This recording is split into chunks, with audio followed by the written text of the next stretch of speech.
은혜 받으실 말씀은 빌립보서 2장 12절의 말씀입니다. 빌립보서 2장 12절의 말씀 제가 읽어드리도록 하겠습니다.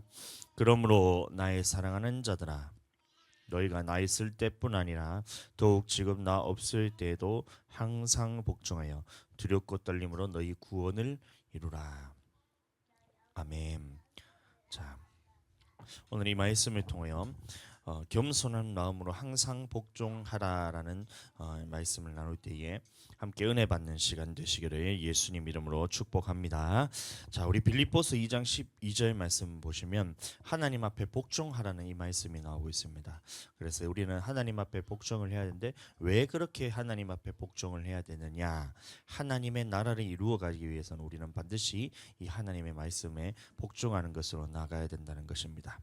이 세상 어떠한 조직이든 이 분쟁이 일어나게 된다면, 이 다툼이 일어나게 된다면 그 조직은 무너지게 되어 있습니다. 마가복음 3장 24, 25절 말씀 읽어드립니다. 또 만일 나라가 스스로 분쟁하면 그 나라가 설 수 없고, 만일 집이 스스로 분쟁하면 그 집이 설 수 없고, 만일 사탄이 자기를 거슬러 일어나 분쟁하면 설 수 없고 망하느니라. 마찬가지로 예수님께서 말씀하시기를 이 사탄의 힘으로 쫓아낸다, 이렇게 이제 바리새인들과 서기관들이 예수님께 공격했을 때에 예수님이 하는 말씀이, 어떻게 그 나라 안에서 서로 대적하면 어떻게 나라가 세워질 수가 있겠느냐. 그러니 사탄이 사탄을 거슬러 분쟁하면 이것은 그 나라가 설 수가 없기 때문에 내가 하는 것은 사탄이 하는 힘이 아니라, 바알세불의 힘입어서 하는 것이 아니라 하나님의 능력으로서 내가 이것을 치유하는 거다, 이렇게 말하고 있는 거예요. 자, 그래서 어떠한 조직이라도 이 스스로 분쟁하게 되면 이게 제대로 설 수 없고 그것이 무너지게 된다는 것을 보여주고 있는 것인데, 자, 우리나라 같은 경우도 마찬가지잖아요. 우리나라는 전 세계적으로 약간 특이한 케이스의 국가입니다. 어떤 국가냐? 분단 국가로서 한 나라 안에, 나라는 하나인데 이 휴전선을 기점으로 남쪽은 이 자유민주주의를 수호하는 대한민국이 이제 발전으로서 이제 자리 잡고 있고, 휴전선 이북으로는 이제 인민민주주의입니다. 그쪽에도 민주주의라 그래요. 자유민주주의와 인민민주주의가 다른데, 이 북한에서는 인민민주주의로서 이제 공산주의라고도 말하는데, 그렇게 해서 이제 나라를 다스리고 있는 이 분단 국가로서 우리가 살아가고 있다는 것입니다. 자, 그래서 6.25 전쟁 이후로부터 지금까지 우리나라는 항상 이 남과 북이 갈라져서 대립해오고 있어요. 지금도 전쟁 중입니다. 휴전 국가라고 말하는데, 전쟁을 일시적으로 멈추어 있는 상태지, 이것이 우리는 현재도 전쟁 중이란 걸 우리가 기억해야 됩니다. 그래서 이 전쟁 중에 있는데, 이 북한에서는 항상 이것을 우리를 공격을 하고 도발을 하고 이런 모습들을 계속해서 보여왔어요. 다양한 방법으로 이 대한민국을 망가뜨리고 무너뜨리려고 그렇게 하고 있는데, 이제 무력적으로서 이렇게 이제 공격을 하는 경우들도 있어요. 예를 들어서 뭐 칼기 납치해서 폭파했는 그런 사건이나, 아니면 판문점에 도끼를 가지고 막 이런 사건들도 있고, 연평해전 이런 것도 있고, 뭐 북한들이 계속해서 공격하는 이런 이제 도발을 해서 우리나라를 공격하는 이런 모습들을 이제 북한이 계속해서 그렇게 하고 있는 겁니다. 그것뿐만이 아니라 또 핵 개발 이런 것들이 국제사회에 큰 위협이 되고 있는데, 핵을 미사일을 개발하고, 그다음에 이제 뭐라 그러죠?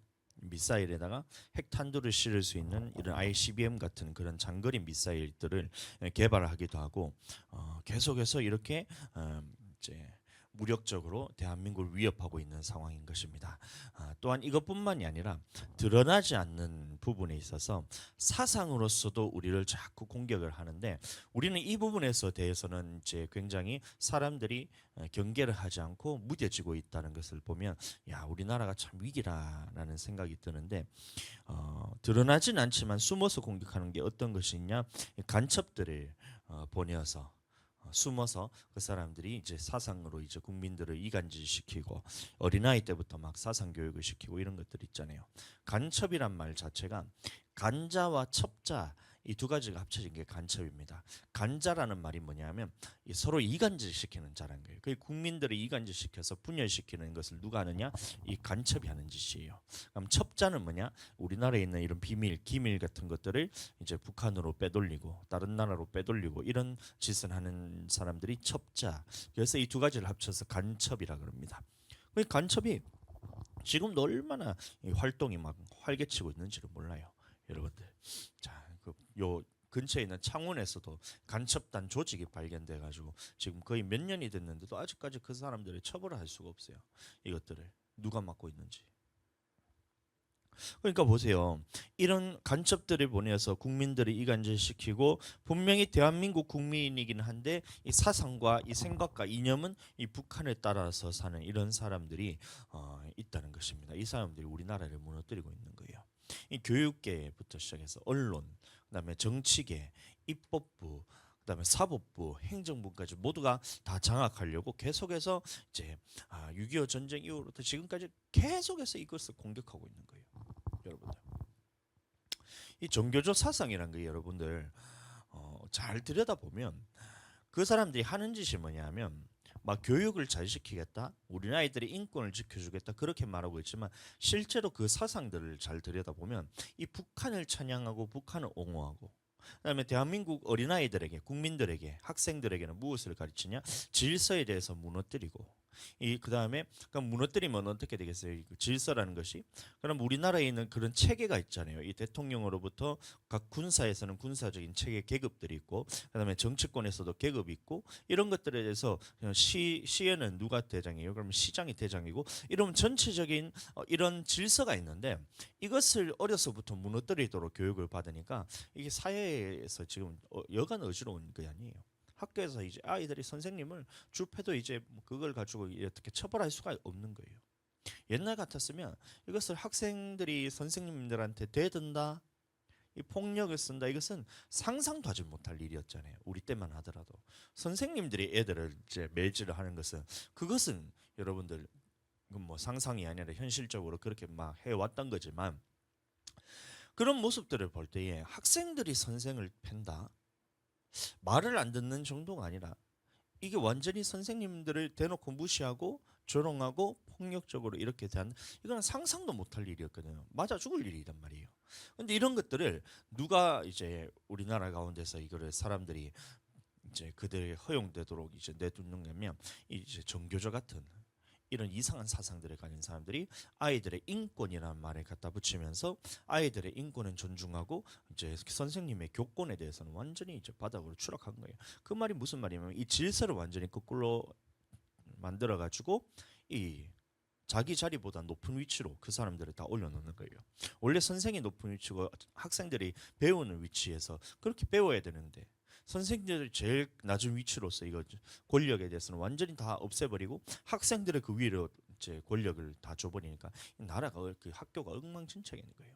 이것을 사회로 갔을 때도 마찬가지예요. 그러면 대통령을 비롯한 국가 위정자들을 위해서 이 정책들이 이런 것들이 펼쳐지고 그다음에 이런 정책들에 대해서 국민들이 먹기 살기 좋은 그런 나라가 이제 이루어져 가야 되는데 이런 국가에서 하고자 하는 이 국민들을 하고자 하는 이런 어떤 정책들에 대해서 시민들 국민들이 그것을 반대하도록 이것을 내 마음에 들지 않으면 어떻게든 이 권력에 대해서 그것을 손가락질하고 비판하고 이것을 그 사람을 끌어내려서 그 권력을 완전히 그냥 땅바닥으로 내팽개쳐 놓는 거예요.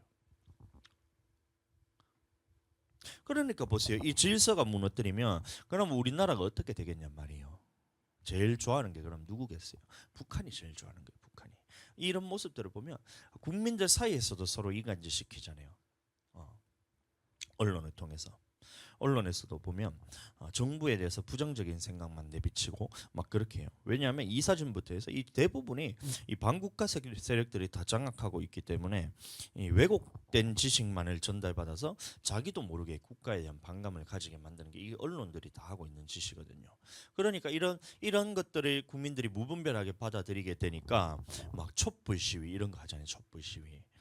촛불 시위하고 막 광우병 사태 이런 거 보면 그것이 실체가 없는데도 불구하고 국민들을 선동해서 막 데모한다고 이게 이렇게 하니까 사람들이 그 맛에 취해 가지고 국민들이 다 속아 넘어갔어요. 이명박 정부 때 우리가 이제 광우병 사택하면서 막내 송송 구멍 탁 이러면서 막 그런 패러디도 하면서 광우병 걸린 미국 소를 먹으면 다 전부 다 뇌가 막 빵꾸가 난다 그렇게 해서 막 그렇게 선동질을 해댔잖아요. 지금 뭐 한 십수년이 지났는데 아직까지 나는 이제 뇌가 빵꾸 났다는 사람들 한 번도 제가 들어본 적이 없어요. 그런 데 있어서 그렇게 선동을 하면서 언론에서는 그것을 부추기고 정치인들이 거기에다가 양념을 치니까 국민들이 전부 다 거기에 속아서 넘어가는 거예요. 성주 참외 그걸 전자파 때문에 참외가 튀겨진다 이러면서 사람들이 얼마나 거기에 또 선동을 당했냔 말이에요. 그러면 이것을 조금만 공부해 본 사람들은 이 전자파로 인해서 그 참외밭이 그게 튀겨질 정도면 이것은 야 얼마나 강한 전자파를 해야 가만히 있는 참외가 그것이 튀겨질 정도로 전자파가 강하냐? 그러면 그 성주뿐만이 아니라 우리나라 전체가 사람들이 전부 다 이상하게 될 만한 그런 전자파인데 외계인들이 침공해가지고 이제 있잖아요 그런 것들. 막 총을 빙서 막 지지지지 해가지고 사람이 막 튀겨지고 이런 그런 거 있잖아요. 그런 총이라도 개발했다는 건가 하면서 듣고 보면 조금만 이 부분에 대해서 과학적으로 접근해 보면 아닌 것이 바로 아는데 여기에서 또 언론들이 이게 이제 국가에 대해서 그것을 비판을 하고 막 이런 가능성도 있다고 하고 정치인들이 다 양념치고 시민단체들 나오고 데모하고 이러니까 전부 다 성주 사드 반대하면서 이렇게 시위를 했잖아요. 왜 그랬어요? 누가 좋아하는 거예요? 누가? 우리나라를 방어하기 위해서 그곳에다가 사드가 고고도 미사일 방어 체계가 사드란 말이에요. 그럼 이것을 하지 못하도록 막으면 누가 가장 좋아하겠냔 말이에요. 우리나라 국민들은 그것을 다 찬성하고 다 좋아해야 될 일인데 우리나라 국적은 가지고 있는데 이것을 싫어하는 사람이 있다. 대한민국 국적을 가지고 있는데 이것을 이간질시키는 사람이 있다. 그게 누굴까요? 여러분 그 사람들이 간첩인 거예요. 간첩. 20년이 지났는데도 아직까지 참외가 맛만 좋아요, 여러분들. 성주 참외가 얼마나 유명한데 저도 이제 참외를 여름 되면 한 번씩 먹는데 참외 원산지가 전부 다 보면 성주 참외 막 이렇잖아요. 그럼 아직까지도 그게 튀겨진 참외를 아직까지 하나도 내가 본 적이 없다는 거예요. 최근에 또 막 하는 게 막 후쿠시마 핵 오염수 방출 막 반대 이러고 있어요. 핵 오염수를 반출을 안 한다니까요. 핵 오염수라는 말 자체가 여러분들 방사능이 섞인 물질이 핵 오염수인데 그거는 방출을 못하도록 막아요. 근데 무엇을 방출했느냐? 삼중수소를 담긴 핵 처리수를 방출하는 거예요. 이게 무슨 말이냐? 그러니까 이 핵 시설은 이 각국의 환경 단체나 그 나라의 원자력 발전소에 있는 그런 담당자들이 그런 관리를 하는 것이 아니에요. 그럼 전 세계에 있는 핵 시설들은 누가 관리를 하냐면 IAEA라는 이 세계 원자력 기구에서 그걸 총괄적으로 관리를 하고 있어요. 그래서 어떻게 하냐면 이 방사능에 있다면 방사능이 거기서 검출이 된다면 절대로 방출시킬 수가 없어요. 왜냐하면 방사능이 조그마한 방사능 요것만 하는 조금만 방출되더라도 그 일단은 완전히 그것이 오염되면서 이거는 이제 그 바다에 버리면 바다가 오염돼서 물고기들이 떼죽음을 당하고 논에다 버리면 논이 썩어가지고 이것을 논을 더 이상 사용할 수 없고 이렇게 되기 때문에 방사능이 요만큼만 검출되더라도 그거는 방출할 수 없도록 국제 원자력 기구에서 그거를 못하도록 막아요. 근데 거기서 이 방사능을 처리한 이 삼중 수소가 포함된 처리수를 보낸다잖아요. 그러면 이것도 마찬가지로 조금만 과학에 대해서 아는 사람들은 여러분들 이게 무슨 말인지 알아요. 삼중 수소가 뭐예요? 수소가 원자 기호가 H잖아요. H2가 이제 원자 기호인데 분자 기호인데 수소 분자 기호인데 삼중 수소는 뭐냐면 H3란 거예요. H3. 그러면 이 H3가 물에 들어가면 어떻게 되냐면 반응이 일어나는데 물로 바뀐 거예요. 물로. 수소가 이제 바닷물에 들어가면 그게 어떻게 되냐? 물로 다 바뀌게 되는 거예요. 물로 다 바뀌어요. 그러니까 이것을 얼마나 보내든 간에 바다에서 그것을 자정작용을 의해서 그것이 다 처리가 가능하기 때문에 이 그 일본에서 방출한 것도 아니고 국제 원자력 기구에서 그것을 방출하라고 그렇게 결정이 났는데 우리나라에서 또 이러고 있는 거예요. 국민들은 모른다 이거예요. 국민들이 삼중수소가 뭔지 궁금하지도 않고 그냥 핵에 그냥 핵 처리수라 그러니까 사람들이 이게 핵 폐기물인 줄 알고 그걸 갖다 버린다고 하니까 사람들이 막 난리가 난 거예요. 1년이 지났잖아요. 근데 아무도 그게 영향을 받지도 않고 우리나라 수산물 여러분들 다 잘 먹고 있잖아요. 저도 초밥 좋아하고 저는 회는 별로 안 좋아합니다. 그래서 저는 조금 덜 타격이 먹나 잘 모르겠어요. 그래서 초밥을 제가 좋아하는데 그 먹는데도 제가 아직까지도 그런 방사능에 그것을 피폭되거나 그런 게 전혀 없어요. 우리나라 누구도 그거에 대해서 피폭되지도 않았어요. 바다에서 막 1조 6천억 원을 투자해가지고 그것을 검증을 해가 방사능이 나타나느냐, 뭐 검출되느냐 안 되는 그거를 아무리 체크해도 그게 안 나와요. 왜냐하면 삼중수소를 보낸 거기 때문에. 자, 삼중수소란 게 뭐냐면 이 모든 세상을 살아가는 이 물체들도 마찬가지고 생명체도 그렇고 풀이면 풀, 물고기면 물고기 모든 것에는 삼중수소가 다 포함되어 있어요. 여러분들에게도 포함이 되어 있어요. 삼중수소란 게. 근데 이것이 여러분들 이 기준치보다 높으냐 낮으냐 이게 지금 중요한 것이지 삼중수소가 검출됐다고 그게 무슨 핵 폐기물이라 하면 여러분들이 지금 핵 폐기물이란 말이에요. 무슨 말이에요? 그러니까 이런 식으로 언론들이 패터리고 이것을 이제 선동을 하고 그걸 정치인들이 양념을 치고 국민들이 이렇게 또 데모를 하니까 이게 전체적인 나라가 이게 혼란스럽게 보이잖아요. 그게 누가 하는 짓이냔 말이에요. 간자가 하는 짓입니다. 간자, 이간질시키는 간첩과 같은 사람들이 하는 거예요. 여러분들. 그런데 이런 괴담을 퍼뜨리는 사람들이 이것을 모르고 퍼뜨릴까요? 한번 잘 생각해 보세요. 지금 이제 한쪽 편에서는 이것을 그 과학적으로 이것을 다 입증도 하고 과학적으로 이것은 너희가 틀린 것이다고 이 전문가의 말에 들어야 된다면서 이게 국제 원자력 기구에 있는 말도 인용을 하고 다 해서 그것이 사실로서 지금 1년이 지나서 팩트로 다 드러났잖아요.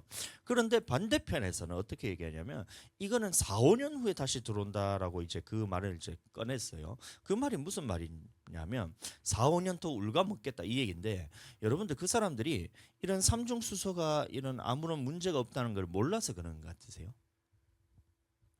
아니에요, 여러분들. 그걸 알고 있어요. 알고 있어요. 자기들도 이게 틀렸다는 것을 알고 있고 전문가들이 지금 말하는 것이 여러분들 틀리지 않았다는 거, 전문가들의 말이 맞다는 걸 이 사람들도 잘 알아요. 그런데 왜 그렇게 하냐 하면 이렇게 선동을 하면 국민들은 어떻게 하냐면 정부를 욕하고 부정적인 여론이 조성되기 때문에 그렇기 때문에 일부러 퍼뜨리는 거예요. 일부러. 이게 언론이 하는 짓이에요. 그러니까 이제 장악당에는 이 언론은 빨리 다시 바로 잡아야지 우리나라가 정상적인 국가가 되는 것입니다. 무너지지 않고 세워줄 수가 있는 거예요. 이 사법부 장악도 마찬가지로 이 거의 성공할 뻔했어요, 여러분들. 이 얼마나 진짜 끔찍한 일이 벌어질 뻔했냐면 헌법재판관이 있잖아요. 재판관이. 그러면 이것은 헌법을 다스리는 재판관이기 때문에 이것은 절대적으로 이게 중립을 지키고 이것에서 좌우로나 치우치지 말아야 되는데 이 전 정권에서 어떻게 했냐면 이 임기가 끝나지 않았던 그 판사들을 다 내쫓아버리고 그러다가 다 자기 사람을 꽂아놨는 거예요. 그 다음에 임기가 끝날 때쯤 되니까 이 사람들을 다시 자기 편에 있는 사람들을 다 꽂아서 임기를 새로 시작해보는 거예요. 정권이 바뀌었는데 이게 임기가 안 끝나는 거예요. 3년이 지났는데 임기가 안 끝나. 이제 겨우 끝나고 있어요. 이 대통령 임기가 3년이 지났는데. 그러니까 보세요. 이거를 사법부 장악을 해서 이것을 거의 성공할 뻔했었습니다. 여러분들.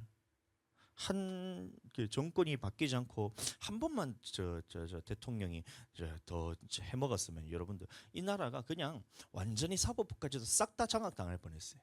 근데 진짜 하나님의 보호하심을 통해서 여러분들 이게 지금 살아있는 게 우리나라가 지금 기적인 겁니다. 행정부 이거는 이제 대통령이니까 이제 대통령이 되면 당연히 자동적으로 따라온 거죠. 그래서 얼마나 우리나라가 힘들게 지금 살아왔냔 말이에요.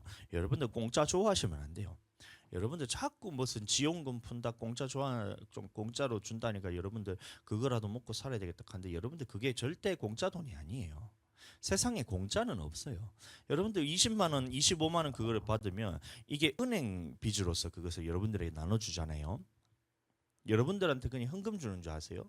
은행 빚이 그만큼 쌓인다는 거예요. 이 돈을 푼다는 것이 제 국가 재원을 푼다는 것이. 근데 여러분들이 지금 25만 원 받는 것이 그러면 은행의 빚이 늘어났다는 것은 무슨 말이냐면 이 인플레이션이 생겨서 물가부터 시작해서 전체적인 이 삶의 이제 비용들이 다 증가하게 돼요. 그럼 25만 원 받으면 통해서 우리가 나중에 갚아야 될 돈이 있는데 이 갚아야 될 돈은 250만 원, 300만 원을 갚아야 될 돈이에요. 그거를 여러분들 하는데 그걸 25만 원 지원금을 받는다고 그렇게 희죽희죽대면서 그걸 다 써먹어서 소고기 사 먹으면 여러분들 그거는 여러분들 나라의 후대에 여러분들 피해 주는 거예요. 피해 주는 거.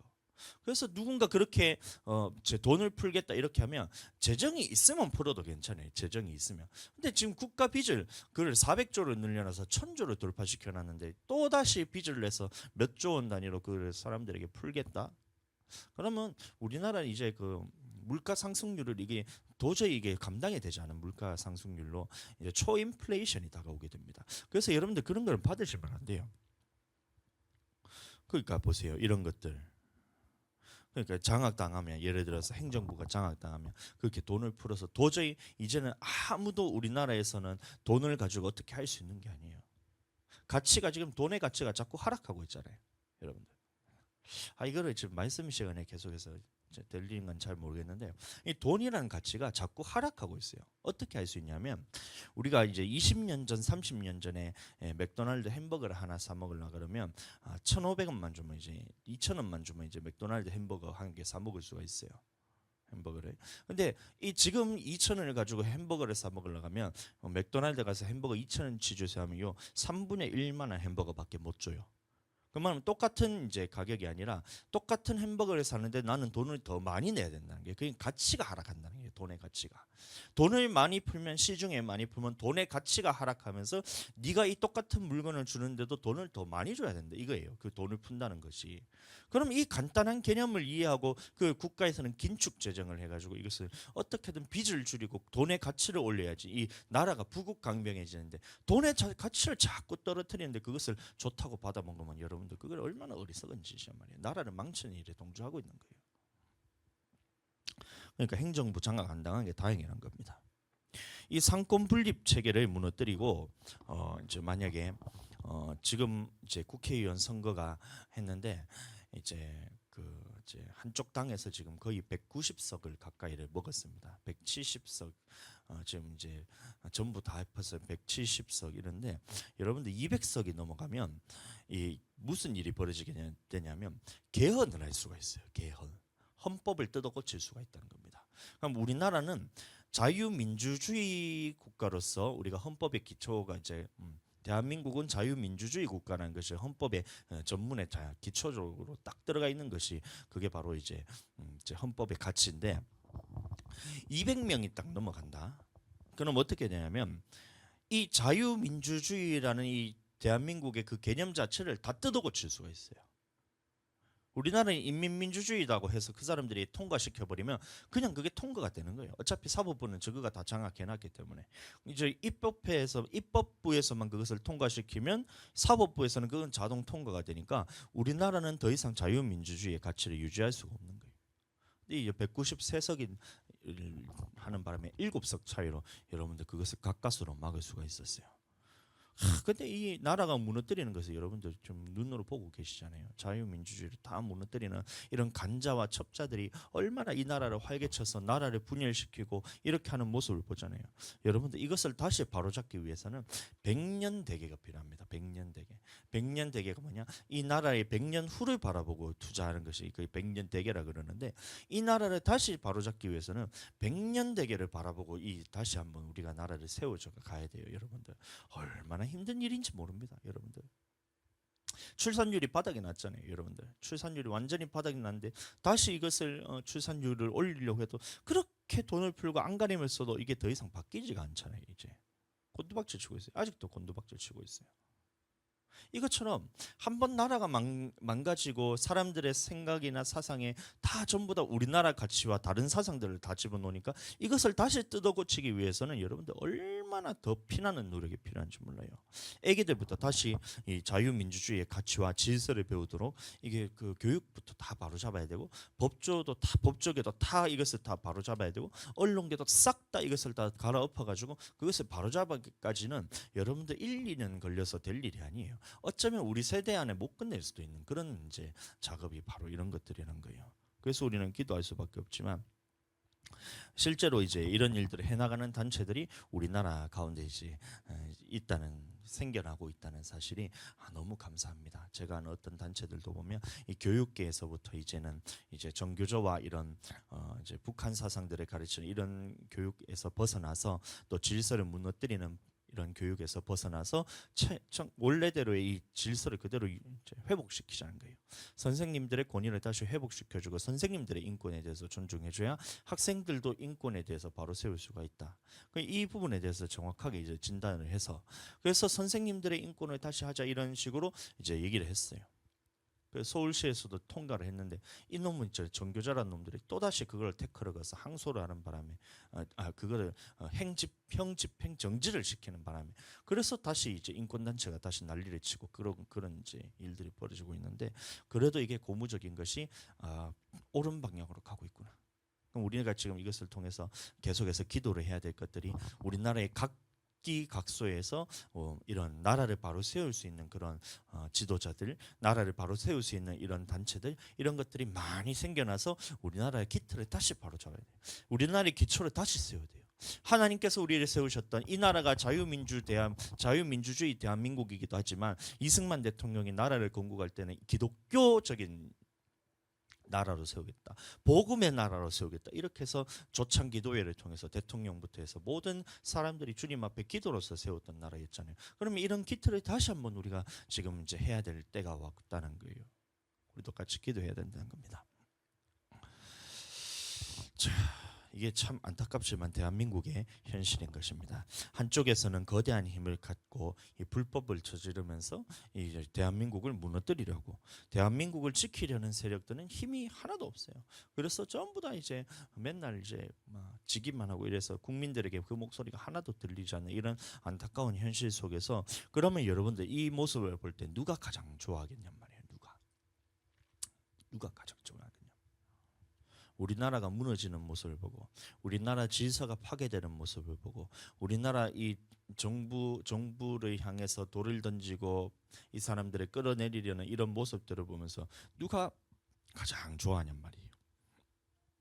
북한입니다. 북한. 나라가 스스로 분쟁하니까 제대로 설 수 없습니다. 그러니까 이게 안타깝지만 현실인 겁니다. 그래서 우리가 지금부터라도 단단하게 다시 한번 이 나라를 다질 수 있도록 모든 우리 국민들이 기도하고 주님 앞에 이것을 바로 세워야 돼요. 여러분들. 자, 이 프레임을 이 나라를 망치려는 이 프레임을 그대로 교회로 갖고 오면 교회 안에서도 마찬가지로 이런 분열이 일어나게 되면 교회는 세워져 갈 수 없고 무너지게 됩니다. 고린도 교회가 그랬다는 거예요. 어떻게 했냐?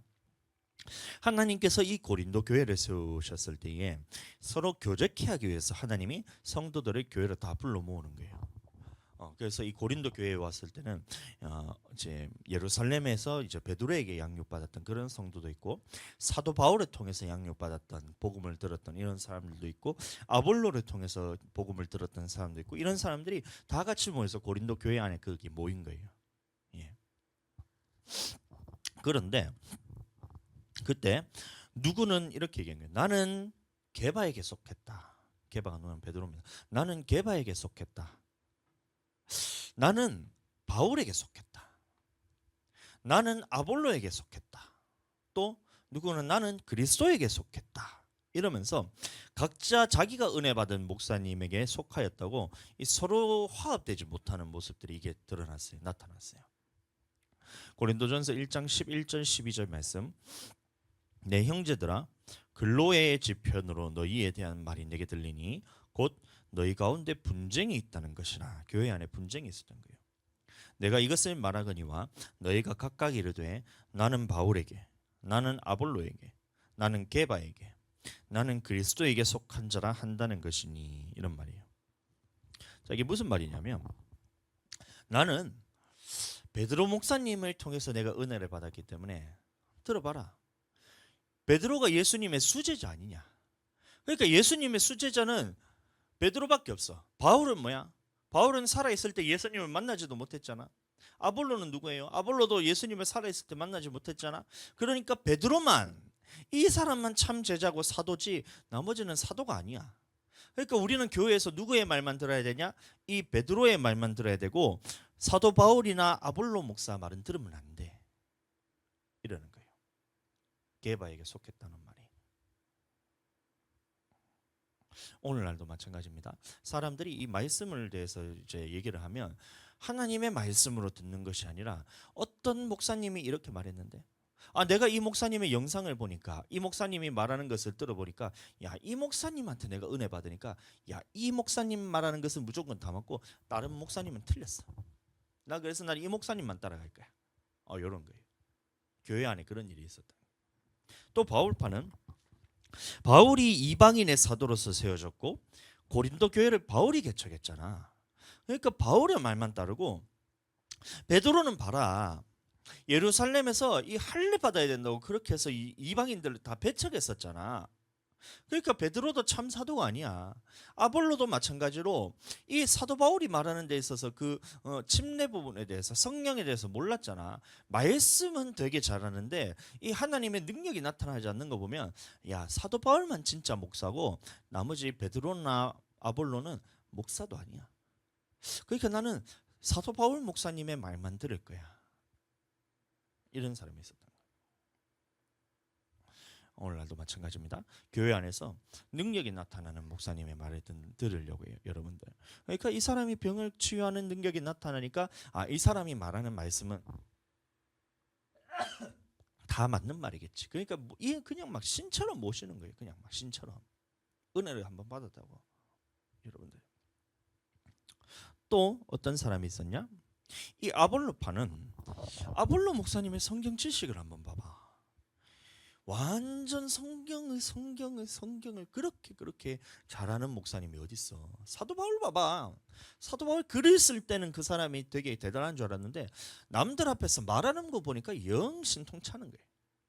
아볼로는 언변이 좋다 그랬거든요. 말을 얼마나 잘하는지 유창하게 그냥 사람들을 웃겼다가 울리다가 막 이것을 그냥 막 능력이 나타나니까, 이 말의 능력이 있으니까 아볼로 목사님이 이게 보니까 내가 진짜 이 목사님이 진짜 목사님이지, 사도 바울은 말 못하는데 무슨 목사야 그게. 베드로 예수님의 제자긴 하지만 이 교회 세울 때 베드로가 방해만 했지 언제 그걸 교회를 세우는 걸 도와줬어. 이러면서 베드로 말은 안 듣고 바울 말 안 듣고 나는 아볼로 목사님의 말만 들을 거야, 이랬던 사람이 있었던 거예요. 그럼 교회 안에 보니까 이 파당들이 다 나와주고 있어요. 이 모습을 보고 또 어떤 사람은, 야, 이 교회에서 무슨 짓이야? 응? 교회를 교자라고 불러놨더니만 서로 싸우기만 하고, 누구는 바울, 누구는 베드로, 누구는 아볼로 목사 팔을 정해가지고 저것끼리 다 찢고 뽑고 싸우네. 아이고, 나는 이게 싸우고 싶지 않아. 그러니까 나는 너희들 말 아무 말도 안 듣고 나는 예수님 말만 들을게. 나는 그리스도파야. 나는 그리스도께 속한 사람이야. 이러면서 그 분쟁에 자기도 같이 뛰어들어요. 너무 웃긴 거예요. 고린도 교회가 이런 상황이 벌어졌다는 거예요. 모든 사람들이 다 각자 자기만의 은혜 받은 이것을 가지고 다른 사람들에 대해서는 받아들이지 않고 배척을 하면서 교회 안에 분쟁이 생겼다는 겁니다. 자, 그래서 이 교회에 분쟁이 생기고 불연이 일어나기 시작해서 바울이 이 모습을 보고 이 고린도 교회에다가 교통 정리를 하기 위해서 편지를 쓰는 거예요. 고린도전서 1장 10절, 형제들아, 내가 우리 주 예수 그리스도의 이름으로 너희를 권하노니 모두가 같은 말을 하고 너희 가운데 분쟁이 없이 같은 마음과 같은 뜻으로 온전히 합하라. 사도 바울이 이렇게 얘기하는 거예요. 분쟁이 있는 모습을 보고 말하기를, 너희 모두 같은 말을 해라. 다른 말 하지 말고 너희 모두 같은 생각을 가져라. 너희 모두 같은 마음으로서 온전히 합하라. 이렇게 말하고 있어요. 왜냐? 이 교회에 분열이 일어나게 되면 세워질 수가 없고 무너지게 되어 있기 때문에 교회는 반드시 같은 목소리를 내야 되기 때문에 사도 바울이 이렇게 얘기를 하고 있다는 거예요. 그래서 모두가 교회 구성원들 모두가 같은 목소리를 내라, 이런 말을 하고 있는 거예요. 그러면 누구와 같은 목소리를 내어야 하느냐? 바로 예수님의 말씀과 같은 목소리를 내라라고 사도 바울이 얘기하고 있다는 거예요. 고린도전서 1장 17절, 그리스도께서 나를 보내심은 침례를 베풀게 하려 하심이 아니요 오직 복음을 전하게 하려 하심이로되 말의 지혜로 하지 아니함은 그리스도의 십자가가 헛되지 않게 하려 함이라. 이래 말하고 있어요. 사도 바울이 말하기를, 내가 누구에게 침례받은 게 그게 뭐가 중요하냐? 내가 침례받은 것을 누구에게 침례받은 것이 중요한 것이 아니라 예수 그리스도의 십자가가 중요한 것이지, 베드로든 바울이든 아볼로든 그게 무슨 중요하냐? 예수 그리스도의 십자가가 중요하지, 이걸 얘기하고 있다는 거예요. 나는 바울 판데요. 나는 바울 목사님이 좋은데요. 나는 아볼로 목사님이 좋은데요. 나는 베드로 목사님 좋은데요. 이렇게 분쟁하고 있을 때 그게 뭐가 중요하냐? 누가 중요하냐? 그 사람들이 너를 죄를 사했냐? 이 사람들이 너에게 복음을 전했냐? 그게 아니에요. 오직 예수 그리스도를 통해서 너희가 죄 사함을 받고 예수 그리스도를 통해서 너희가 복음을 들은 것이 예수 그리스도가 복음이지, 이 사도 바울이 복음이 아니란 거예요. 베드로가 복음이 아니고 아볼로가 복음이 아니란 거예요. 예수 그리스도의 십자가가 중요하다는 거예요. 그래서 말을 합니다. 고린도전서 2장 2절, 내가 너희 중에서 예수 그리스도와 그가 십자가에 못 박히신 것 외에는 아무것도 알지 아니하기로 작정하였습니다. 이런 말하고 있어요.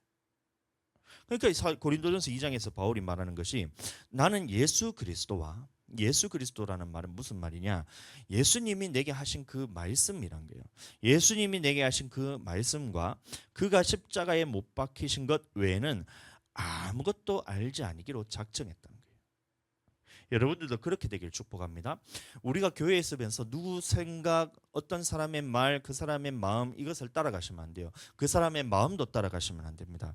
우리는 누구의 마음을 따라가야 되냐? 예수 그리스도의 마음을 따라가야 돼요. 예수님의 십자가에 지신 그 마음을 따라가야 되고, 누구 생각을 따라가야 되냐? 담임 목사님이 생각하는 그 생각을 따라가시는 것이 아니라 예수 그리스도께서 주시는 그 생각을 담임 목사를 통해서 이게 이제 선포가 되기 때문에 그 말을 따라가는 것이지, 제가 제 말을 하게 된다면 여러분들 저를 따라오시면 안 돼요.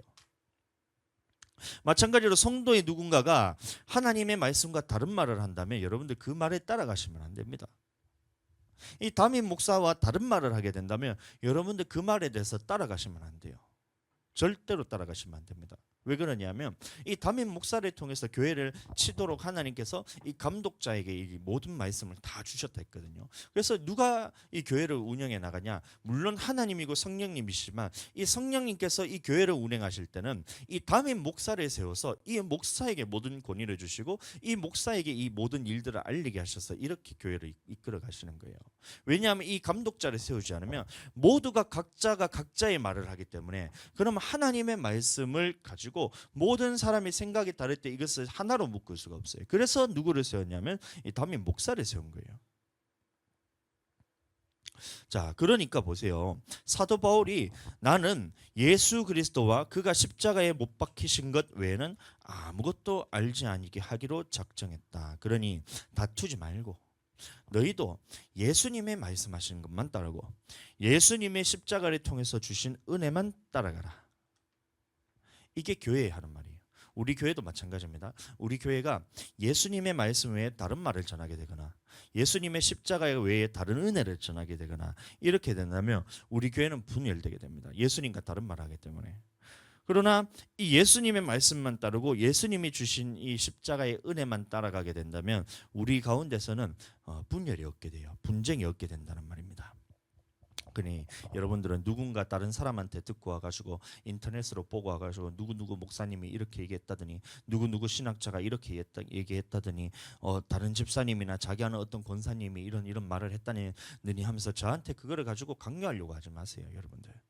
여러분들 그런 사람 말을 들을 생각하지 말고 여러분들 예수님의 말씀만 따라가는 거예요. 예수님의 말씀만을 말하는 거예요. 그러니 누가 이렇게 얘기하는 거예요. 방언이 무슨 방언 있고 무슨 방언 있고 무슨 방언 있고 뭐 희한한 방언이 다 있어요. 뭐 카카라카 방언? 뭐 누가 얘기하던데 카카라카 방언 아니냐고 이렇게 물어보더라고요. 그 도대체 뭐냐 말이에요. 성경에 카카라타 방언이 도대체 무슨 방언이냐면 그런 말이 성경에 어디 있냐 말이에요. 예수님이 하는 말이 아닌데도 불구하고 그 말을 가지고 이걸 아냐면서 자기가 이거를 더 높아지려고 하니까 얼마나 이것이 여러분들 이게 교회를 무너뜨리는 말인지 몰라요. 여러분들 방언은 방언이지 무슨 카카라카 방언 있고 무슨 방언 있고 무슨 T 방언 있고 L 방언 있고 그게 무슨 말이에요. 그게 여러분들 성경과 다른 말 하고 있잖아요. 네가 지금 예수님이 그런 말을 한 적 없는데 무슨 성경 어디에다가 방언에다가 뭘 갖다 붙여서 말한 게 여러분들 성경에 도대체 어디에 있냐 말이에요. 그게 분쟁을 일으키는 말이란 거예요. 분쟁을 일으키는 말. 고린도전서 4장 6절 말씀.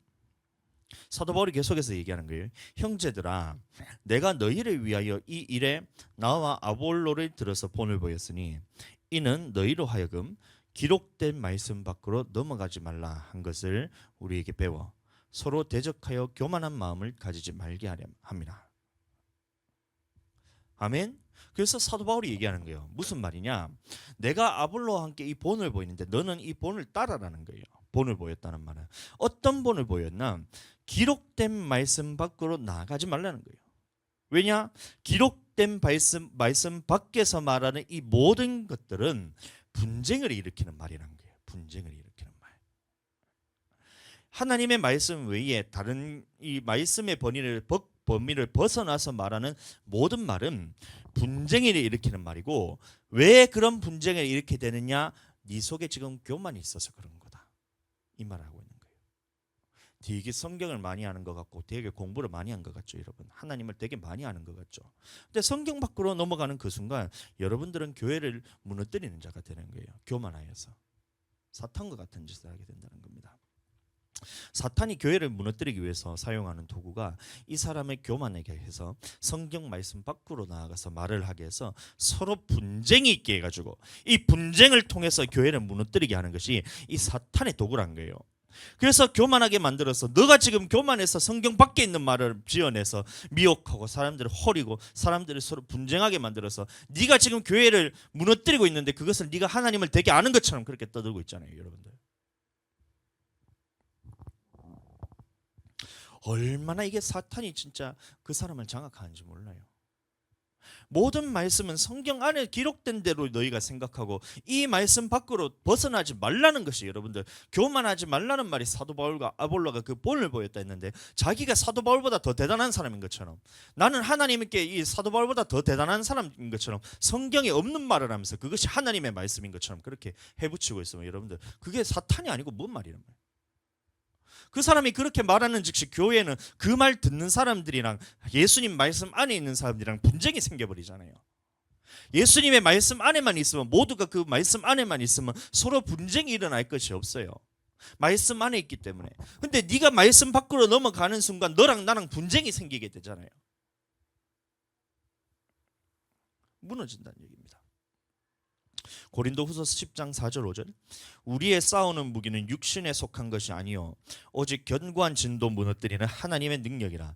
모든 이론을 무너뜨리며 하나님 아는 것을 대적하여 높아진 것을 다 무너뜨리고 모든 생각을 사로잡아 그리스도에게 복종하게 하니. 그러니까 보세요, 모든 생각을 사로잡아서 그리스도에게 복종하란 말이 뭐냐면 그리스도 말씀 안에서 여러분들 복종해야 된다는 거예요. 말씀 안에서 기록된 말씀 안에 그 생각을 복종시키라는데, 기록된 말씀 밖으로 넘어가고 있으면서 지가 사도 바울도 아니면서 지가 아볼로도 아니면서 자기가 베드로보다 뛰어난 사람도 아니면서 예수님보다 뛰어난 사람도 아니면서 성경 밖에 있는 말을 하고 있으면서 무슨 자기가 하나님을 안다고 그러는 거예요. 하나님을 자기가 그렇게 안다고 얘기하는 거예요, 여러분들.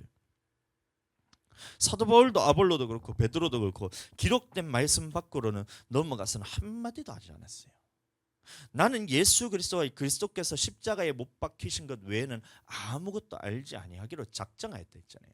저도 마찬가지입니다. 저도 예수님의 말씀 외에는 저는 아무것도 알지 아니하기로 작정한 사람이에요. 그래서 성경과 다른 말을 하면 저는 그 부분에 대해서 받아들일 생각이 1도 없어요. 여러분들 무슨 방언 귀신 방언 애기 방언 그 말이 여러분들 성경에 있으면 갖고 오란 말이에요. 근데 성경이 없으면 네가 그 생각을 복종시켜서 그리스도 안에 복종시켜야 될 문제지, 내가 그 말을 듣고 오 네가 잘한다 이렇게 할 문제가 아니란 거예요. 교회를 세워나가기 위해서 어떻게 해야 되느냐, 이 담임 목사에게 그 모든 이 결정 권한을 저에게 주셨어요. 여러분들한테 주신 게 아니에요.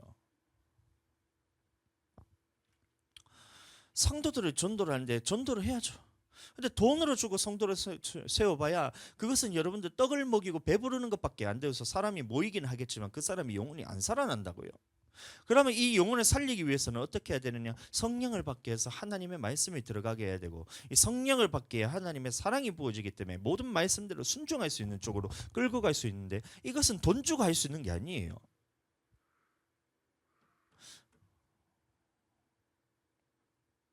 빌립이 이제 사마리아의 성에서 이제 성령의 능력으로서 다 다 이제 능력이 나타나요. 표적도 베풀고 기사도 베풀고 이렇게 하잖아요. 근데 거기 따라다니는 시몬이라는 이런 마술사가 아닌 시몬이라는 사람이 하나 있는 거예요. 근데 그 모습을 보면서 성령 받는 이 능력을 자기도 받고 싶어서 돈을 주고 그걸 살려고 그러는 거예요. 이거나 예수님을 믿지 않은 영혼들을 교회로 데리고 와서 이 사람들에 대해서 복음 전하기 위해서 돈으로서 그 사람을 유혹해서 하는 거나 뭐가 다르냔 말이에요. 출발점 자체가 다른 거예요. 하나님의 은사를 네가 돈으로 주고 살 줄로 생각하였으니 이 돈과 같이 망할지어다 했잖아요. 그러면 하나님의 복음을 전하기 위해서 이 영혼들을 불러서 모으는 것까지 물론 우리가 그 사람들에게 베풀고 하나님 앞에 채워주고 필요도 채워주고 이렇게 해야 되지만 그것을 목적을 가지고 이 사람을 데리고 오는 목적이 거기에 매여서 내가 돈을 줘서 이 영혼을 사겠다면 그거나 이 돈과 함께 망할지어다. 이게 하나님의 말씀이란 거예요. 그래서 저는 안 하겠다는 얘기예요. 그렇게 해도 올 사람은 오고 안 할 사람은 안 와요. 근데 그렇게 하지 않더라도 올 사람 오고 안 올 사람은 안 와요. 그래서 우리 교회에 벌써 이제 4명이 더 왔잖아요, 여러분들. 그 사람들이 돈 주고 왔어요? 아니잖아요. 하나님의 은혜 가운데서 복음의 문을 열어주시고 전도의 문을 열어주셔서 이 영혼이 하나님 믿을 수 있는 기회 주시옵소서 해서 그래서 지금 와가지고 기도하고 그렇게 해서 영접하고 성령 받아서 지금 그렇게 좀 생활하고 있잖아요. 얼마나 감사해요. 돈 안 줘도 되는 거예요. 근데 이 모든 생각을 이 다윗 목사를 통해서 주었는데 이 생각과 나는 달라하면서 자기가 그렇게 하고 싶다고 그렇게 해버리세요. 그러면 어떤 일이 벌어지냐? 이 하나님의 편에서 붙어서 하나님의 말씀대로 행하는 이 교회와 너는 지금 다른 생각을 갖고 있으면서 분쟁을 일으키고 있다는 거예요. 교회를 무너뜨리고 있다는 거예요. 교회를 무너뜨리는 것이 얼마나 큰 죄악인지 여러분들 아세요? 예수님의 피값을 주고 교회를 샀다 그랬거든요. 그러면 예수님의 피의 값을 주고 산 교회를 무너뜨린다는 것은 네가 지금 예수님의 피값을 헛된 것으로 지금 만들어 놓고 있다는 얘기예요. 그게 예수님의 피값을 자기 속에 교만이 들어가서 하나님을 대적하는 생각인지도 모르고 그렇게 깝죽대고 있으면 그걸 하나님이 모를 줄 아세요, 여러분들? 지가 말씀 밖으로 넘어갔다는 것은 지금 내가 교만해져서 속에 교만이 들어차가지고 하나님을 대적하고 있기 때문에 네가 말씀 밖으로 얘기한다는 거예요. 말씀 밖에서 이거 다 회개하셔야 돼요. 누구한테 들었던 성경 밖에서 하는 말들은 받아들였다는 그 자체가 무슨 말이냐면 내가 지금 하나님을 대적하여서 높아졌다는 얘기예요. 교만하다는 얘기예요. 교만하다. 이 교만 그대로 네가 그 붙들고 있으면 여러분들 하나님을 대적하여 얼마나 높아질 수 있는지 여러분들 한번 생각해 보세요. 사탄이 자기 자리를 하나님의 자리와 같이 높이려고 북극 지폐산 꼭대기에 지가 앉고 싶어가지고 그 보좌를 자기가 높이려 그럽니다. 어디까지 높아지겠어요? 성도가 보세요. 하나님의 말씀을 넘어가면 교만하여서 나라의 분쟁을 일으키는 것인데 교회의 분쟁을 일으키는 것인데 이 분쟁을 일으키기 위해 높아지는 교만이 어디까지 높아지겠냔 말이에요. 어디까지 높아지겠냔 말이에요. 하나님까지 높아지게 하는 것이 말씀 밖으로 넘어가는 거예요.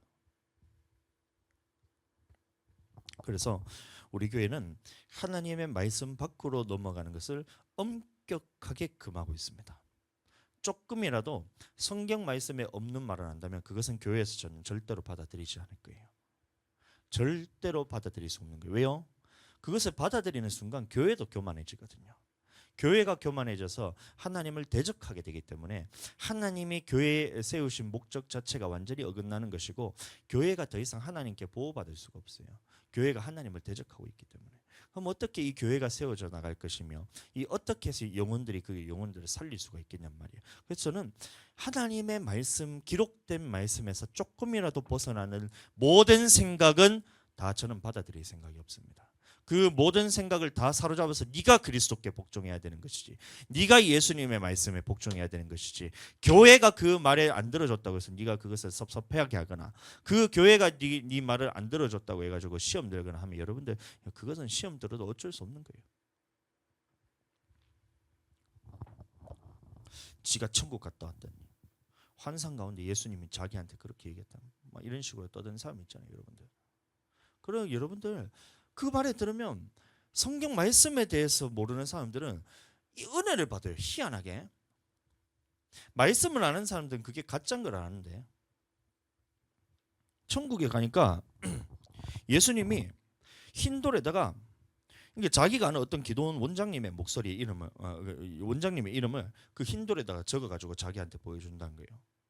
근데 이 돌이 하나 두 개가 아니고 온 전신만 저 기도원 원장님의 목사님 저 이름이 자자자자자 하면서 흰 돌에 다 적혀 있더래요. 그러면서 야 하나님이 나를 이렇게 보여주셨다. 예수님이 내게 흰 돌을 보여주셨는데 거기 내가 아는 어떤 원장님의 이름도 적혀 있고 내 이름도 거기 적혀 있더라. 이런 거예요. 그래서 나는 이 깨기가 싫어가지고 예수님의 환상 가운데 나는 몸을 입고 싶었는데 예수님이 천국을 보여줬으니까 가서 복음을 전하라고 해서 내가 이 땅에 다시 왔다는 거예요. 여러분들 얼마나 이게 어리석은 말인데, 사탄과 같은 말인데, 사탄과 같은 짓을 하고 있는데 이거를 보는 사람들이 거기 은혜를 받고 있어요. 계시록 2장 17절 말씀 보겠습니다. 귀 있는 자는 성령이 교회에게 하시는 말씀을 들을지어다. 이기는 그에게는 내가 감추었던 만나를 주고 또 흰 돌을 줄 터인데 그 돌 위에 새 이름을 기록한 것이 있나니 받는 자밖에는 그 이름을 알 사람이 없느니라. 이래 말하고 있잖아요. 성경에는 이렇게 말하고 있잖아요. 흰 돌을 주는 거, 그래, 흰 돌 주는 것까지는 하나님의 말씀이 있어요. 그 돌 위에 새 이름을 기록한다 했어요. 그러니까 이 새 이름이란 말은 지금 네가 쓰고 있는 그 이름을 쓰는 게 아니에요. 우리가 죽는다고 해서 그 돌에다가 동수 이렇게 쓰는 게 아니에요. 이 흰 돌에는 새 이름을 준다 했어요. 진주 이렇게 쓰는 게 아니에요. 주와 하늘 로아 이렇게 그 이름을 쓴 게 아니란 말이에요. 그럼 새 이름을 준다 했으니까 이건 틀렸어. 그 다음에 중요한 것이 이 새 흰 돌은 이름 쓰인 흰 돌은 받는 사람은 받는 자밖에는 그 이름을 알 사람이 없다 그랬어요. 받는 자밖에는 그 이름을 알 사람이 없다. 근데 무슨 그 돌이 돌아다니면서 그 이름을 네가 그걸 어떻게 아느냐 말이에요. 성경 말씀 보면 그게 분별이 되잖아요. 네가 지금 사탄 앞에서 하나님 앞에서 교만해서 사탄과 같은 짓을 하고 있구나. 이 거짓 선지자잖아요. 거짓 선지자. 성경에 말하는 거짓 선지자는 다른 말이지만 가짜로 하나님 행세하면서 이 거짓 선지자의 노릇을 하고 있는 거잖아요, 여러분들. 그게 딱 분별이 돼야 되는데, 지가 존경하는 기도원장의 이름이 써 있다고, 지가 예수님이에요. 그 사람하고 이제 받는 사람과 준 사람밖에 모르잖아요. 받는 사람이 알면 그 주는 사람이랑 받는 사람 둘이만 안다는 얘기인데, 그러면 지가 받는 사람이 이름이 아니라면, 받는 사람이 아니라면, 그럼 지가 예수님이란 말이에요. 어디까지 교만하여서 높아지는가 한번 보란 말이에요, 여러분들. 딱 들으시면 안 돼요, 여러분들. 얼마나 이게 교만한지 모릅니다. 근데 이 교만한 것을 받아들이지 말아야 되는데 성경 말씀 밖으로 넘어가는 걸 여러분들도 그 부분에 대해서는 예수 그리스도의 말씀 안에 복종시켜야 되는데 그 말에 듣는 사람도 거기에 혹해서 넘어가면서 동의하는 그 순간 너도 똑같이 하나님 앞에서 교만한 사람이 되는 거예요. 마귀가 교만하게 해서 지금 성경 밖에서 말하고 있는데, 그러니까 보세요. 예수님과 다른 말이기 때문에 교회를 분열시키는 말이에요. 교회를 분열시키는 말. 예수님이 피로 사신 이 교회를 분열시키고 무너뜨리는 그 죄값은, 여러분들 예수님의 피값은 너의 피값으로도 갚을 수가 없는 거예요. 어떻게 네가 그걸 갚겠냔 말이에요. 그러니까 같은 말을 하고 같은 마음을 같은 뜻으로 행하란 말은 무슨 말이냐? 예수님의 말과 같은 말을 하고 예수님의 마음과 같은 마음을 가지고 예수님의 생각과 같은 생각으로 가지라는 말인데, 예수님의 생각이 어디에 기록되어 있냐? 이 성경 안에 다 기록이 되어 있다는 거예요. 다시 말하면 네가 말을 할 때 성경 안에서만 말을 해라는 거예요. 기록된 성경 안에서만, 기록된 말씀 안에서만 말을 해라. 또 생각을 할 때도 기록된 말씀 안에서만 생각을 해라. 네가 마음을 품을 때도 기록된 말씀 안에서만 마음을 품어라. 이게 같은 말, 같은 마음, 같은 뜻은 가지라는 거예요. 여기서 넘어가게 되면 교회는 반드시 분열되고 교회는 반드시 무너지게 됩니다. 간첩과 같은 짓이에요. 하나님을 대적하여 높아졌던 마귀가 똑같이 너에게도 작용을 해서 하나님을 대적하여서 높아지게 하면서 서로 분열시키고 무너뜨리기 때문에, 그래서 여러분들 성경 밖에서 넘어가서 말하게 되는 그 순간 여러분들은 마귀에 쓰임받아서 교회를 무너뜨리는 일을 하는 거예요. 빌립보서 2장 2절에서 3절, 마음을 같이하여 같은 사랑을 가지고 뜻을 합하여 한 마음을 품어 아무 일에든지 다툼이나 허영으로 하지 말고 오직 겸손한 마음으로 각각 자기보다 남을 낮게 여기고, 이 빌립보서도 같은 말씀인 겁니다. 같은 마음, 같은 사랑, 같은 뜻을 품으래요. 그럼 어떤 마음을 품으란 거예요? 어떤 마음?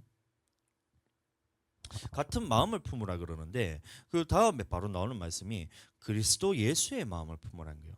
겸손한 마음, 그리스도 예수의 마음을 품으라는 겁니다.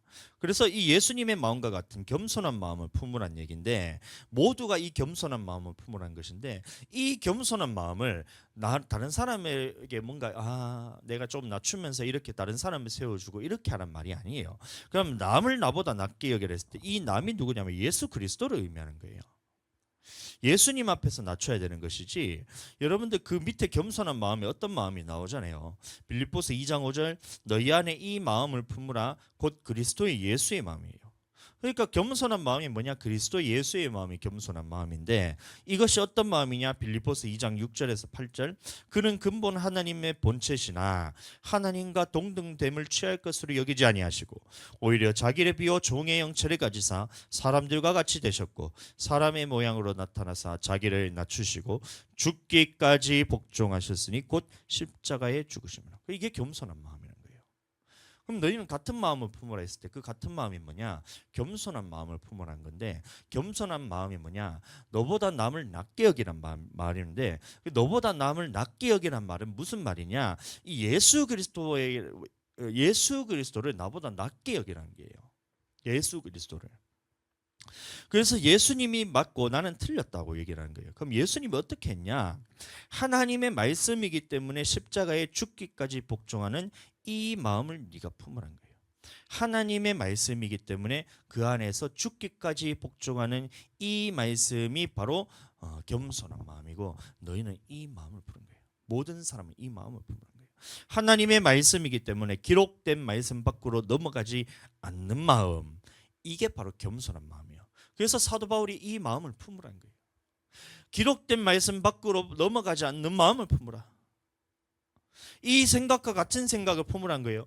기록된 말씀 밖으로 넘어가지 않는 생각을 네가 품어라. 이 말과 똑같은 말을 하라는 거예요. 기록된 말씀 안에서만 네가 말하는 거예요. 그래야 교회 모두가 교만하지 않고 예수님의 말씀 안에서 서로 분열이 일어나지 않고 하나가 되어서 교회가 세워져 나갈 수 있기 때문에, 그러니까 겸손한 마음으로 항상 복종하라. 이게 사도 바울이 우리에게 주시는 교훈이라는 거예요. 예수 그리스도의 말씀에 겸손한 마음으로 항상 복종하고 기록된 말씀 밖으로 절대 넘어가지 마라. 뭐 한상 가운데 예수님이 이렇게 얘기했다 저렇게 얘기했다 그거 따라가지 말라는 얘기예요. 여러분들은 그렇게 하지 않게 되길 축복합니다. 주님이 이렇게 얘기했다, 주님이 이렇게 하실 거다, 주님이 저렇게 하라 했다, 주님이 저렇게 하실 거다, 이런 식으로 막 성경 밖에 있는 이야기를 여러분들 입 밖에도 꺼내지 마세요. 교만한 거예요. 그거 성경 밖에 있는 말씀을 여러분들 절대로 입 밖에 내지 마시기를 축복합니다. 그거 다 교만해서 하는 얘기란 겁니다. 여러분들 교만하기 때문에 네가 성경 밖에 있는 말을 그렇게 해붙이고 있는 거예요. 마귀 사단이 지금 교회를 분열시키려고 너를 통해서 교만하게 만들어서 성경에도 없는 말을 자꾸 지어서 하게 하는 그게 누구냐? 바로 마귀가 하는 짓이에요. 마귀가 하는 짓. 저와 다른 말을 하는 것도 여러분들 교회를 무너뜨리게 됩니다. 자, 잘 보세요. 자, 이 부분에 대해서만 조금 더 짚고 넘어갈 건데, 사도행전 20장 29에서 31절 말씀. 자, 이런 말씀이 있습니다. 내가 떠난 후에 사나운 이리가 여러분들에게 들어와서, 사나운 이리가 들어온다는 거예요. 이 이리가 어떤 일이냐?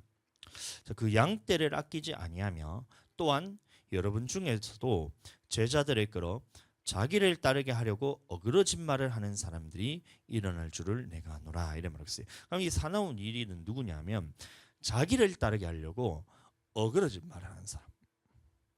어그러진 말. 자, 그러므로 여러분이 일깨어 내가 3년이나 밤낮 쉬지 않고 눈물로 각 사람을 훈계하던 것을 기억하라, 이런 말하고 있어요. 그래서 보세요. 이 사나운 이리가 들어온다는 것인데, 이 사나운 이리가 어떻게 하느냐? 자기를 따르게 하려고 어그러진 말을 한다는 거예요. 그럼 어그러진 말이 무슨 말이냐면 성경에도 없는 말을 하나님의 말에 빗대어서 하는 사람들이 바로 이 사나운 일이란 거예요. 교회 안에 이런 사람이 들어온다는 겁니다. 그래서 사도 바울이 3년이나 밤낮 쉬지 않고 눈물로 그 사람들에게 훈계했던 것이 기록된 말씀 밖으로 넘어가지 마라. 예수님의 말씀 외에는 네가 그것을 알지 않기로 나는 작정했다. 너희도 나를 본받아서 아볼로가 내가 이것에 대해서 보내보였으니 너희는 기록된 말씀 밖으로 넘어가지 마라. 이것은 다 교만에서 나는 것이고 분열을 일으키기 위해서 나는 것이니 이 성경 밖으로 넘어가지 마라. 그런데 왜 너는 성경에도 없는 말을 짓거리면서 왜 자기를 따르게 하려고 그 사람들을 미혹하고 있냔 말이에요. 그래서 하나님께서 이 교회를 세우기 위해서 이것을 그 미혹에서 넘어가지 않게 하기 위해서 세우셨던 것이 누구냐면 교회 감독자라는 겁니다. 사도행전 20장 27절 28절 이는 내가 꺼리지 않고 하나님의 뜻을 다 여러분에게 전하였습니다. 여러분은 자기를 위하여 또는 온 양떼를 위하여 삼가라. 성령이 그들 가운데 여러분을 감독자로 삼고 하나님이 자기 피로 사신 교회를 보살피게 하셨느니라. 그러니까 사나운 일이들이 이 사나운 일이들이 교회에 들어와서 하나님의 말씀과 다른 말을 하면서 성경에도 없는 기록된 말씀 밖에서 말을 하면서 다 양들을 노략질해 갈 것에 대해서 하나님께서 아셨다는 거예요.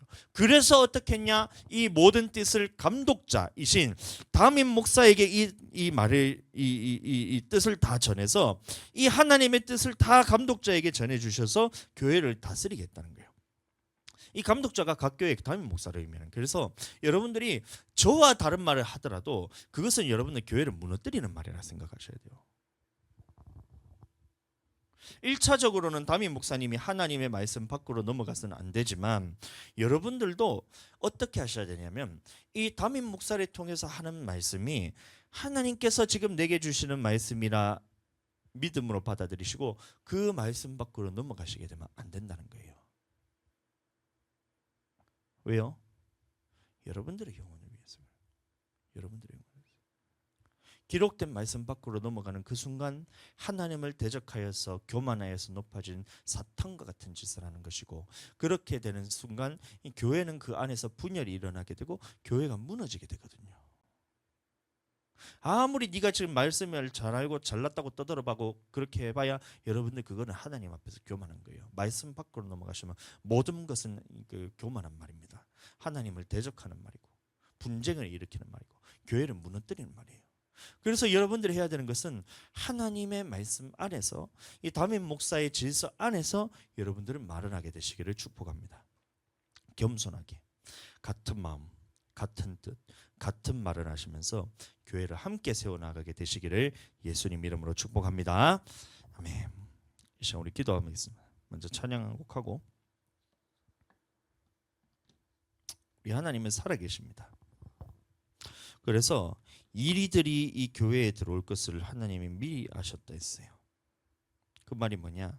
내가 일이냐 그렇게 생각할 것이 아니라 나도 하나님의 말씀을 떠나면 사나운 이리가 될 수가 있다. 그렇게 생각하셔야 돼요. 나도 하나님의 기록된 말씀 밖에서 말하게 되면 내가 사나운 이리가 될 수 있다. 이렇게 생각하셔야 돼요. 그래서 나는 주님의 질서 안에서 겸손하게 주님께서 내게 하신 말씀 안에서만 내가 머물러 있겠다. 여러분 그렇게 지금 마음 먹으시고 결단하시고 그렇게 신앙생활하게 되길 축복합니다.